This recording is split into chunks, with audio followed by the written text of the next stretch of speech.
لیکن اللہ تعالیٰ نے رب ہونے کے ناطے ایک طرف انسان کی ضرورت اس کے سفر کا ذریعہ اس کی سفر کی حاجت کو پورا کرنے کے لیے اس کے سفر کے ذرائع دیے، جن میں گدھے، گھوڑے، اونٹ، خچر وغیرہ ہیں۔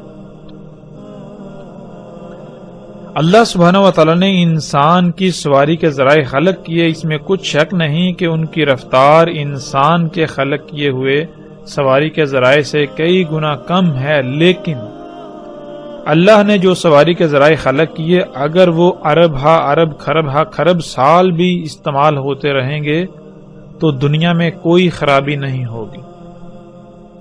اللہ سبحانہ و تعالیٰ نے ان کو خلق کیا تو جو وہ خارج کرتے ہیں، جو کچھ کھاتے ہیں اور پھر وہ خارج کرتے ہیں، جو فضلہ خارج کرتے ہیں وہ دوسری مخلوقات کی خوراک ہے۔ یوں فضلہ جو ہے وہ اس دنیا میں جمع نہیں ہوتا، بڑھتا نہیں، وہ دوسری مخلوقات کے استعمال میں آ جاتا ہے۔ یوں کائنات میں یہ جو نظام ہے یہ اسی طرح بیلنس رہتا ہے، یہ میزان جو ہے، توازن جو ہے یہ قائم رہتا ہے، برقرار رہتا ہے۔ لیکن اس کے برعکس انسان کے خلق کردہ سواری کے ذرائع، اللہ تعالیٰ نے جو انسان کی ضرورت پوری کرنے کے لیے، انسان کی سواری کی ضرورت پوری کرنے کے لیے جو ذرائع خلق کیے وہ دونوں لحاظ سے مکمل خلق کیے، ان میں کوئی خامی نہیں، کوئی خرابی نہیں، کوئی نقصان نہیں، فائدہ ہی فائدہ ہے۔ نقصان والا پہلو جو ہے اس کے اندر خامیاں وغیرہ ختم کر دی، دور رکھیں، خامیوں سے پاک خلق کیا۔ لیکن انسان کے خلق کردہ جو سفر کے ذرائع ہیں، یہ جو مشینیں ہیں جنہیں ہم گاڑیاں، جہاز، ٹرینیں وغیرہ کہتے ہیں، ناظرین یہ جب انسان ان سواری کے ذرائع کو استعمال کر رہا ہے تو یہ کاربن جو ہے وہ ریلیز کرتے ہیں، کاربن چھوڑتے ہیں، دھواں چھوڑتے ہیں۔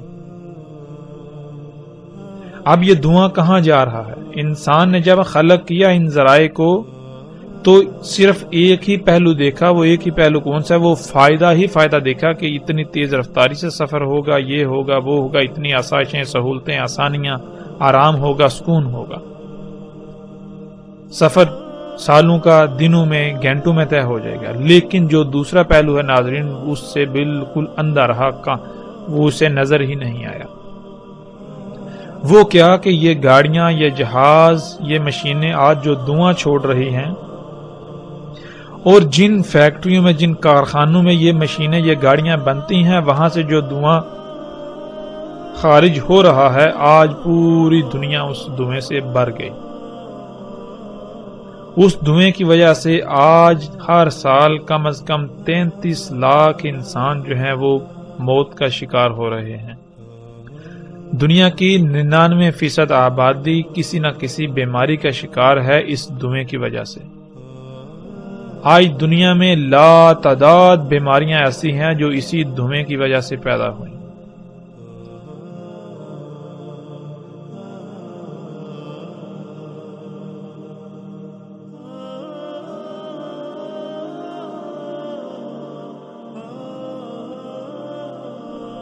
آج دنیا میں لا تعداد مخلوقات ایسی ہیں جن کا قتل ہوا، جو صفحہ ہستی سے مٹ گئیں، اور وہ اسی دھوئیں کی وجہ سے۔ ناظرین آج آسمان پھٹ چکا، اور آسمان کس وجہ سے پھٹا؟ اسی دھوئیں کی وجہ سے۔ تو آج جب کسی سے پوچھا جاتا ہے کہ یہ سواریاں جو ہیں یہ کیا ہیں، یہ تو نقصان ہے، یہ فائدہ مند نہیں ہے، تو آگے سے کہا جاتا ہے نہیں یہ تو مسیحا ہیں۔ دیکھو پہلے جو تم سفر کرتے تھے، سالوں میں کرتے تھے، اتنی تکلیفیں، مصیبتیں اٹھاتے تھے، حج کرنے جاتے تھے، تمہیں مہینے، سال لگتے تھے، رستے میں ذل و رسوا ہوتے تھے، تکلیفیں اٹھانی پڑتی تھی، مشقت اٹھانی پڑتی تھی، حج کرتے تھے، بوڑھے حج نہیں کر سکتے تھے۔ آج دیکھو یہ سواری کے ذرائع خلق کیے تو تم بڑے آرام سے بیٹھ کر جاتے ہو، اور وہی انہی مخلوقات جو ہیں یہ ان سے سہولتیں، فائدے اٹھاتے ہو اور حج کر کے گھر آ جاتے ہو۔ کتنا آرام دہ! یہ نقصان ہے یا فائدہ ہے؟ یہ فساد ہے یا اصلاح ہے؟ یہ دجال ہے یا مسیحا ہے؟ تو اس کو اصلاح پیش کرتے ہیں، اس کو مسیحا بنا کر پیش کرتے ہیں، اور اس کو پھر دنیا کی اکثریت جو ہے اسی کو مسیحا تسلیم کر رہی ہے۔ آج اس سب کو رب بنا کر بیٹھی ہوئی ہے۔ یہ ہے آور ہونا۔ تو دجال جو ہے وہ آور ہوگا، یعنی ہر وہ شے دجال ہوگی جس میں خامیاں ہوں گی، نقائص ہوں گے، خرابیاں ہوں گی۔ جو ایسی شے کو خلق کرے گی، خامیوں والی شے کو خلق کرے گی، خرابیوں والی اشیاء کو خلق کرے گی، وہ جو خالق ہوگا وہ دجال ہوگا۔ اللہ جو ہے وہ آور نہیں ہے۔ مطلب کیا؟ اللہ جو ہے وہ سبحان ہے، اللہ پاک ہے اس سے کہ وہ عیبدار خلق کرے۔ اللہ کوئی بھی کام جو کرتا ہے وہ اس کام کے دونوں پہلوؤں سے اس شے کو مکمل کرتا ہے۔ اللہ کی ذات جو بھی کام کرتی ہے، اللہ جو بھی کام کرتا ہے وہ دونوں پہلوؤں سے مکمل، ہر قسم کی خامیوں خرابیوں سے پاک خلق کرتا ہے اللہ۔ تو ناظرین، یہی وہ واحد ایک علامت تھی، یہی وہ واحد ایک خبر تھی جو دجال کی پہچان کے لیے رسول اللہ صلی اللہ علیہ وسلم نے منفرد بیان کی کہ جان لو دجال جو ہے وہ آور ہوگا، اللہ جو ہے وہ ہرگز آور نہیں ہے۔ مطلب کیا؟ ہر وہ شے جس میں خامیاں ہوں، جس میں خرابیاں ہوں، اور انسان اس کے باوجود اس کو اپنے لیے مسیحا سمجھتا ہے، اپنے لیے فائدہ مند سمجھتا ہے، وہ کیا ہے؟ وہ دجال۔ انسان اس کے دھوکے کا، دجل کا شکار ہو گیا۔ اور جو بھی ایسا خلق کرتا ہے، جس سے بھی ایسا کام ہوتا ہے، جو بھی ایسا کر رہا ہے، وہ دجال ہے۔ اللہ جو بھی کام کرتا ہے وہ ہر لحاظ سے پاک مکمل کرتا ہے، وہ کسی قسم کی خامی رائی برابر بھی کوئی عیب، کوئی فطور کسی شے میں نہیں چھوڑتا۔ تو جس شے میں بھی ہمیں یہ بات نظر آئے، خامی نظر آئے، خرابی نظر آئے، تو وہ کیا ہے؟ وہ دجال ہے، لہذا اس سے بچنا۔ پھر اس کے علاوہ اس روایت میں رسول اللہ صلی اللہ علیہ وسلم نے جو کہا وہ یہ، رسول اللہ صلی اللہ علیہ وسلم نے کہا کہ نہیں تھا، یعنی کہ ماضی میں بھی ایسے، یہ جو دجال کا فتنہ ہے یہ ماضی میں بھی گزر چکا۔ اور پھر اس فتنہ کو کیا کہا؟ رسول اللہ صلی اللہ علیہ وسلم نے کہا یہ فتنہ کیا ہے؟ اعظم، اس سے اعظم کوئی فتنہ نہیں ہوگا۔ اعظم کسے کہتے ہیں؟ اعظم اس کا مادہ ہے عظامہ، عین زوئیں میم۔ عربی میں عظامہ ہڈی کو کہتے ہیں۔ ہڈی میں مضبوطی پائی جاتی ہے، سختی پائی جاتی ہے، قوت پائی جاتی ہے، اور ہڈی جو ہے وہ جسم کے اندر پائی جاتی ہے، گوشت کے اندر۔ ہڈی جو ہے اگر اس کو ٹیڑھا کریں تو وہ ٹیڑھی نہیں ہوتی، وہ مڑتی نہیں۔ اگر آپ ٹیڑھا کرنے کی کوشش کریں گے تو وہ ٹوٹ جائے گی۔ پھر اسی طرح ہڈی جو ہے وہ گوشت کے اندر پائی جاتی ہے، جسم کے اندر پائی جاتی ہے۔ اگر جسم کے اندر سے تمام کی تمام ہڈی نکال لی جائے تو پیچھے جسم کی کیا اہمیت رہے گی، کیا حیثیت رہے گی؟ اس شے کو اعظم کہتے ہیں۔ رسول اللہ صلی اللہ علیہ وسلم نے کہا کہ جتنے بھی فتنے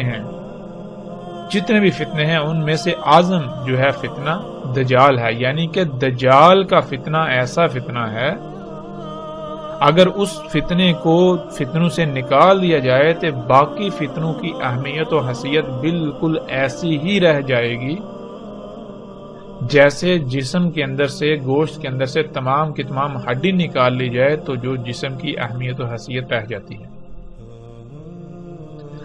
اس سے جو بات سامنے آئی وہ یہ سامنے آئی کہ دجال بنیادی طور پر دنیا ہی کے فتنوں کا نام ہے، لیکن دنیا کے فتنوں کی ان پیک کا نام ہے، یعنی کہ جو سب سے اوپر والے، جو سب سے بڑے فتنے ہیں دنیا کے۔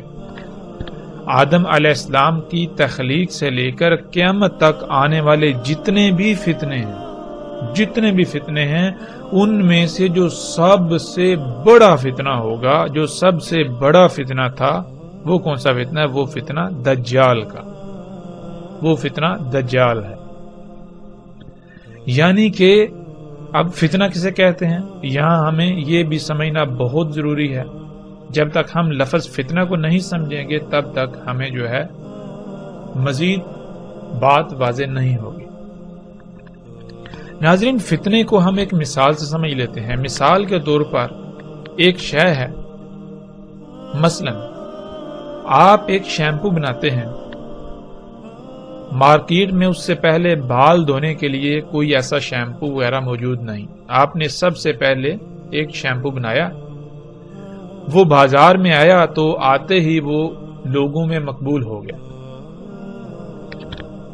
جب کوئی بھی وہ شیمپو خریدتا ہے, اس سے بال دھوتا ہے, تو اس کے بال انتہائی اچھے زبردست ہو جاتے ہیں اور وہ بہت مشہور ہو جاتا ہے. اب کیا ہوتا ہے, کچھ لوگ ایسے ہیں کہ جن کے دل میں لالچ پیدا ہوتا ہے, جن کے دل میں مرض ہے. وہ کیا کرتے ہیں, وہ ایسا کرتے ہیں کہ وہ آپ نے جو شیمپو بنایا بالکل اسی طرح کا ایک نقل بناتے ہیں, ایک یا ایک سے زائد نقلیں بناتے ہیں اور وہ بازار میں لے آتے ہیں. تو ناظرین, جب تک بازار میں آپ کا بنایا ہوا ایک ہی شیمپو موجود ہے, تب تک اگر کوئی بچہ جائے, نوجوان جائے, بوڑھا جائے, عالم جائے, جاہل جائے, کوئی بھی جائے, اس کو کسی قسم کی کوئی پریشانی لاحق نہیں ہوگی. وہ دکاندار کو پیسے دے گا, قیمت دے گا اور شیمپو اٹھا کر لے آئے گا. لیکن جب اس اصل کے مقابلے میں ایک یا ایک سے زائد نقالیں آ گئیں, تو جب بھی کوئی جائے گا, خواہ وہ بڑے سے بڑا علم رکھنے والا ہی کیوں نہ جائے, جب وہ جائے گا اور شیلف پر پڑے ہوئے شیمپو دیکھے گا, ایک ہی لیبل کے اندر 10 بوتلیں پڑی ہوئی ہیں, تو ان میں سے جب وہ ایک خرید کر لے آئے گا, آ کر جب استعمال کرے گا تو اسے پتا چلے گا وہ یہ تو جعلی ہے, یہ تو نکلی ہے. اب جب دوبارہ اگر وہ خریدنے جاتا ہے یا آپ خریدنے جاتے ہیں, تو آپ کے اوپر یہ امتحان جو ہے وہ طاری ہو جائے گا. آپ ایک امتحان میں پڑ جائیں گے کہ آیا ان میں سے اصلی کون سا ہے. کیوں؟ اس لیے کہ 10 بوتلیں پڑی ہوئی ہیں, ان میں سے ایک اصلی ہے, باقی 9 جو ہیں وہ جعلی ہیں. اب دیکھنے میں جو ساری وہ بالکل ایک جیسی لگ رہی ہیں. ایک جیسی تو دور کی بات ہے, جو نقل ہے وہ ایسی بنائی گئی کہ جو اصل ہے وہ نقل کے مقابلے پر نقل نظر آ رہی ہے. تو ناظرین, ایسے میں کوئی بھی انسان جب جائے گا, ہاں وہ کتنے ہی علم والا کیوں نہ ہو, تو اس کے اوپر ایک امتحان جو ہے وہ برپا ہو جائے گا کہ آیا ان میں سے اصل کون سی ہے, ان میں سے اصل شیمپو کون سا ہے. اس شے کو, اس امتحان کو, ایسے امتحان میں پڑ جانے کو فتنہ کہا جاتا ہے. اللہ سبحانہ و تعالیٰ نے انسان کو خلق کر کے دنیا میں ایک مقصد کے لیے بھیجا. اس مقصد کو پورا کرنے کے لیے اللہ سبحانہ و تعالیٰ نے انسان کو ایک طریقہ بتایا, جس طریقے کو, جس فارمولے کو دین کہا جاتا ہے, اور اس دین کا نام یعنی اس فارمولے کا نام اسلام رکھا. سلامتی پانے کا طریقہ, یعنی کہ دنیا میں تمہیں ایک محدود مدت تک موقع دیا جا رہا ہے, ایک مقصد ہے, اس کو تم نے پانا ہے, حاصل کرنا ہے, اس کو پورا کرنا ہے. اس مقصد کو پورا کرنے کے لیے تمہیں یہ طریقہ کام آئے گا. اس طریقے پر عمل کرتے ہوئے تم اس مقصد کو پورا کر لو گے. تو جب تک دنیا میں صرف وہی ایک فارمولا, وہی ایک دین رہے گا, تو کوئی فتنہ نہیں, یعنی کوئی امتحان نہیں. ہر خاص و عام کو, بچہ ہے, بوڑھا ہے, نوجوان ہے, عالم ہے, علم نہیں ہے, سب کے اوپر واضح ہوگا کہ دنیا میں آنے کا مقصد کیا ہے اور اس مقصد کو پورا کرنے کا طریقہ کیا ہے, کیسے پورا کرنا. لیکن جب اللہ سبحانہ و تعالیٰ کے دیے ہوئے ایک دین, ایک طریقے کے برعکس اور طریقے بھی کھڑے کر دیے جائیں کہ انسان کو یہ پتہ ہی نہ چلے کہ دنیا میں آنے کا مقصد کیا ہے, جب ایک کے مقابلے پر 2 یا 2 سے زائد اور طریقے ہیں, تو پھر انسان جو ہے وہ امتحان میں پڑ جائیں گے کہ آیا ان میں سے اصل کون سا ہے, کہ دنیا میں آنے کا مقصد کیا ہے, وہ مقصد پورا کیسے کیا جائے گا. تو یہ جو بات ہے, یہ جو امتحان ہے, یہ فتنہ کہلاتا ہے. تو اللہ سبحانہ و تعالیٰ نے جب انسان کو دنیا میں ایک محدود مدت کے لیے موقع دیا, ایک مقصد کو پورا کرنے کے لیے, اس مقصد کو پورا کرنے کے لیے ایک دین دے دیا, ایک طریقہ دے دیا کہ دنیا میں تمہارا آنے کا مقصد یہ ہے, یہ ایسے پورا ہوگا, تو پھر ناظرین شیاطین نے اس کے مقابلے پر اور طریقے کھڑا کرنے شروع کر دیے, فتنے کھڑے کرنا شروع کر دیے. تو ایسے چلتا گیا, چلتا ایک وقت ایسا آیا, پیچھے جتنے بھی فتنے ہیں ان میں انسان سمجھ سکتے ہیں کہ یہ جو ہے یہ اصل ہے، یہ نقل ہے، پھر بھی بہت حد تک آسانی ہوتی ہے. لیکن جو ان میں سب سے بڑا فتنہ ہے، جو دجال کا فتنہ ہے، جب وہ آ جائے تو پھر انسانوں کی اکثریت جو ہے وہ اس کو پہچان نہیں پاتی. اس وجہ سے اسے اعظم کہا گیا کہ اگر فتنوں میں سے اس فتنے کو نکال دیا جائے تو پیچھے فتنوں کی باقی جتنے بھی فتنے ہیں ان کی اہمیت و حیثیت بالکل ایسی رہ جائے گی جیسے کہ جسم سے ہڈی نکال دی جائے تو پیچھے جو جسم کی اہمیت و حیثیت رہ جائے. تو آج ناظرین ہم دیکھیں کہ اگر آپ کسی سے پوچھیں یا اپنے آپ سے سوال کریں کہ دنیا میں آنے کا مقصد کیا ہے، تو آپ کے نزدیک اس کا جواب کیا ہوگا؟ اس مقصد کو پورا کرنے کا طریقہ کیا ہے؟ کسی سے بھی سوال کریں، سوال کرنے کی ضرورت ہی نہیں ہے. اگر آج ہم انسانوں کو دیکھیں تو ہر انسان آج حیات الدنیا کے پیچھے بھاگ رہا ہے. یہاں تک کہ جب کسی کے ہاں کوئی بچہ پیدا ہوتا ہے تو جیسے ہی بچہ پیدا ہوتا ہے اسی وقت والدین کے دل میں یہ خواہش پیدا ہوتی ہے کہ ہم اس کو بڑا جب یہ ہوگا تو اس کو ڈاکٹر بنائیں گے، اس کو انجینئر بنائیں گے، اس کو سائنٹسٹ بنائیں گے، فزسٹ بنائیں گے، کیمسٹ بنائیں گے، یہ فلاں بزنس کرے گا، یہ ایجادات کرے گا، یہ کوئی شہد دریافت کرے گا. تو ناظرین یہی تو وہ فتنہ ہے، یہی تو فتنہ دجال ہے. آج ہر انسان کی دنیا میں زندگی کا مقصد ہی یہ بن چکا ہے.